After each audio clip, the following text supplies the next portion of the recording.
on the readout. And at some point, we have to conclude that enough is enough. I believe that point is now. It is clearly now the will of the Parliamentary Conservative Party that there should be a new leader of that party and therefore a new Prime Minister. British Conservatives give Boris the boot, in direct contrast to America's Republicans, who not only never held Trump accountable, but still stand by him despite all of his misconduct. Also tonight, none of the existing think tanks wanted him, so Team MAGA has set up their own insurrectionist clubhouse. I'll be joined by the journalist who revealed this MAGA snake's nest. And we're going to talk about the epidemic of mass murders committed by a particular demographic of young American men who all seem to have the same set of disturbing grievances. We begin tonight with the story of two conservative parties separated by the Atlantic Ocean. Similar in many ways, but today we witnessed how truly different they are. And sadly, we on this side of the pond are stuck with the party willing to gulp the Kool-Aid. It all goes back to 2016 and Brexit, Britain's vote to exit the European Union. It was a decision fueled by anti-immigrant hysteria. For many Brexiteers, the idea was to make Britain great again by saving British culture from demographic and cultural mutation by immigrants from places like the Middle East and North Africa, amid the war in Syria, and even from fellow European countries like Poland. That vote in the summer of 2016 should have been our warning sign, here in the U.S., to the ascendance of Donald Trump. From the first days of his campaign, Trump echoed the very same anti-immigrant propaganda. When Mexico sends its people, they're not sending their best. They're bringing drugs, they're bringing crime, they're rapists, and some, I assume, are good people. The political chaos that ensued in Britain eventually led to Boris Johnson's elevation to Prime Minister. He promised to finalize Brexit, to make it happen. But Johnson, who, like Trump, is the spoiled scion of a wealthy family, was plagued by self-indulgence and scandals, creating one embarrassment after another for his Conservative Party, the Tories. And here is where we see the divergence between the Conservative parties in Britain and here at home. Or should we say between an actual functioning political party and whatever you want to call today's Republicans. Because when the Tories realized how much of a reputational drag Johnson had become on them, they revolted. More than 50 cabinet ministers resigned this week to protest a series of scandals at 10 Downing Street, putting intense pressure on Johnson, who today announced that he would be stepping down. Can you even imagine such a thing happening here, post-Nixon? Of course not. Because unlike Britain, or even the Republican Party of the 1970s, our modern Conservative Party more closely resembles a cult, with Trump as their divine leader. Another big difference from the conservatives across the pond is that this MAGA party comes equipped with its own armed faction, willing to act on the orders of the party boss. And we're going to learn more about that on Tuesday as the January 6th committee holds its next public hearing, focused on this armed faction, groups like the Proud Boys, the Oath Keepers, and the Three Percenters, and what they did on January 6th to nearly upend our democracy. But joining me now is former RNC Chairman Michael Steele. He's an MSNBC political analyst, and NBC News senior international correspondent Keir Simmons, who's live from London. And Keir, I'm going to go to you first because, I am fascinated by parliamentary government. I think in some ways it's more stable because the Prime Minister doesn't report to the public so much as to his party. And he serves in Parliament with them, and so they can oust him. Can you just talk about the ways in which that dynamic made it possible for Boris to go?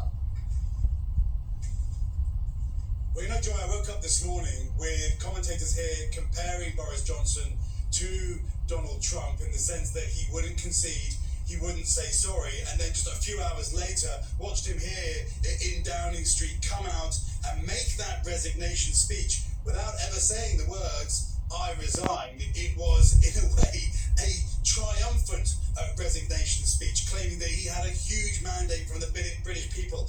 But here is the point and why he had to go.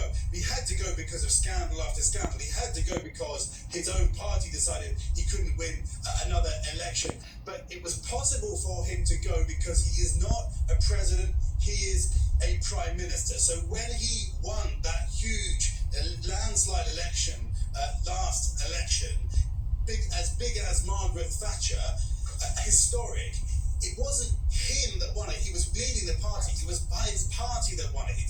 It's his party that had the mandate, and it is their prerogative to be able to tell him, okay, it's time to go. By the way, though, they are having to drag him out of that building with clinging on by his fingernails, and the edges of the British Constitution really got stretched. There was talk by yesterday that perhaps he would threaten to call a general election, that the Queen might have to decide to tell him he couldn't do that because his party still had a huge majority in Parliament, was perfectly capable of choosing someone else to be leader and therefore Prime Minister. Also, Joy, one other point. It's not to say that what's happened here hasn't damaged Britain's reputation around the world. That there are many countries looking on and saying, well, is this how democracy works? Others, of course, would say, well, democracy is messy. But tonight, here in the UK, it looks like democracy is holding. And, I think the other thing, and thank you for explaining that. And, Michael, because the other issue is the Queen's name was called there. In Great Britain, there is someone else around whom there can be a cult of personality, and it's not the Prime Minister, right? You just don't see these kinds of cults of personality. I mean, the cult of personality around Margaret Thatcher was in America. It was pro-Reagan people who worship Margaret Thatcher more than I've known anyone that I know in Britain that, sort of falling down in front of her like she was a goddess. But here, it's the president. I mean, I want to show you scandals. War has had scandals, but they're minor compared to Trump. Look at we're going to put up his bill particulars. Everything from what's happening in Georgia with his attempts to disrupt the 2020 election and criminal investigation, lawsuits from the NAACP and Eric Swalwell on using the Ku Klux Klan Act around the insurrection, Letitia James going after him on taxes, U.S. Capitol Police officers suing him. I could go on and on. Mary Trump suing him for basically stealing her inheritance. E. Jean Carroll suing him for lying, claiming that she was lying about him raping her. I could go on, Michael. And yet, unlike the conservative Tory, the Tory party in Great Britain, Trump's party refuses to ditch him. They refuse to back away from him. There is no embarrassment. Why do you suppose that is? And I think that's where Keir just really excellently pointed out some of the stark differences between the approach, even though near the end there was some evidence that Boris was probably looking for a way to sort of, as Keir's put it, stretch the British Constitution. But you're right, the Queen still sits atop all of that. And that's not our system. What you see with the British system, that even with the most revered and popular of prime ministers, Winston Churchill, for example, at some point, folks get tired of him. And he got cashiered. Winston Churchill got tossed. Yeah, exactly. Churchill won the war, the greatest war ever, and 5-6 years later, people are like, okay, thank you very much. That's not our political culture for sure. But what it does say in stark relief, because of the similarities that do exist between our two nations, is that we have fallen much more on the culture side of it. Our parties are basically feckless. They're inept. They do not have the same kind of power center structure to discipline, to enforce discipline, to move political players around the chessboard. Your party. That's rather old school. That's how both I was citing it all the time. Politics in D.C. and Maryland was, it was a much more hands-on. You had more control. That's not the case today, and a lot of it is because, particularly with Republicans, and a little bit with Democrats, with the Bernie Bros and things like that, you see this sort of cultural element that sort of swamps the political, that takes over the political and drives those narratives. And ultimately, two things happen. Either the party leadership enforces control and discipline and tries to rein it back, or they do what we've seen them do here in America, particularly Republicans, and that's acquiesce, give in, and capitulate. Yeah, and Keir, I don't want to make you be the psychoanalyst of American culture here from London, but I wonder, there is something about American politics that gets fused with religion. It becomes a religion, particularly on the Republican side. It has been completely fused with a certain kind of evangelical Christianity. Whereas in Britain, that religiosity is even connected to the Queen. It's not connected to the parties. But Brexit was the closest I've seen Britain come to something like what American politics looks like. It was ugly. It was racist. It was anti-immigrant. It had a lot of the elements of Bannonism and Trumpism. Why do you suppose that in Britain that did not result in the kind of insurrectionist thinking and insurrectionist action there that it's destroyed the political culture here? Well, I mean, one of the things to remember, I think, about Brexit is that it was swiftly followed by COVID and then, of course, the war in Ukraine. So the trouble is that economically speaking, the impact is clouded. It's hard to tell. There are, for example, I have the experience of trying to get some medicine, for example, for my kids and not being able to get it and thinking that I think that's Brexit. But I'm not sure, is it Ukraine? So I do think that the verdict on Boris Johnson will be made by the historians. Listen, he's been in power for less than 3 years, but he has been incredibly influential as a politician.